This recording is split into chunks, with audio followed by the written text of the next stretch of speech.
بسم اللہ الرحمن الرحیم والصلاة والسلام علی رسولہ الکریم وعلی آلہ واصحابہ اجمعین اما بعد۔ معزز سامعین کرام، السلام علیکم ورحمۃ اللہ وبرکاتہ۔ آج ہم آپ سے بات کریں گے خواب کے اندر بھوک دیکھنے کے حوالے سے، اپنے آپ کو بھوکا دیکھنے کے حوالے سے۔ اس کی مختلف صورتیں ہیں اور اس کی مختلف تعبیریں ہیں۔ اگر آپ ان تمام صورتوں کی تعبیریں جاننا چاہتے ہیں تو آپ اس ویڈیو کو آخر تک لازمی دیکھیں، اور اگر آپ نے ابھی تک ہمارے چینل مولانا مجیب الرحمن آفیشیل کو سبسکرائب نہیں کیا تو اسے بھی سبسکرائب فرما لیں اور ساتھ لگے گھنٹی کے بٹن کو بھی کلک کر دیں تاکہ آپ تک ہماری نئی ویڈیو کی اپڈیٹ جو ہے وہ ٹائم ٹو ٹائم پہنچتی رہے۔ تو ناظرین، ہم چلتے ہیں آج کے موضوع یعنی خواب کے اندر بھوک دیکھنے کے حوالے سے۔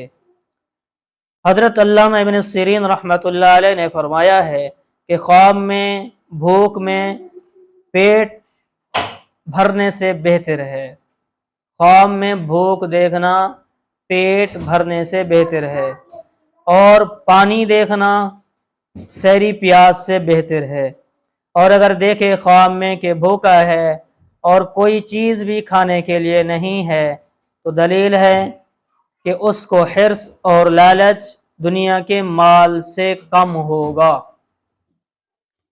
حضرت جابر مغربی رحمۃ اللہ علیہ نے فرمایا ہے کہ اگر خواب میں دیکھے کہ بھوکا تھا اور کچھ کھا کر پیٹ بھرا ہے تو دلیل ہے کہ گناہ سے توبہ کرے گا، اور اگر جو کچھ کھایا ہے شیریں اور مزہ دار تھا، لذیذ تھا، تو دلیل ہے کہ توبہ پر ثابت قدم رہے گا، اور اگر ترش اور ناخوش کھانا تھا تو توبہ توڑنے اور گناہ پر دلیل ہے۔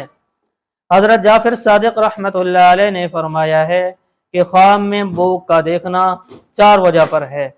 اول نقصان، دوم حرص، سوم جرم اور گناہ، چہارم لوگوں سے طمع رکھنا۔ اگر آپ بھی ہم سے کسی خواب کی تعبیر پوچھنا چاہتے ہیں، کوئی مسئلہ پوچھنا چاہتے ہیں، یا آپ بچوں کو ہمارے پاس آن لائن قرآن کریم کی تعلیم دلوانا چاہتے ہیں ترجمے کے ساتھ، تفسیر کے ساتھ، قرأت کے ساتھ، تجوید کے ساتھ، تو آپ میرے واٹس ایپ نمبر کے اوپر رابطہ کر سکتے ہیں۔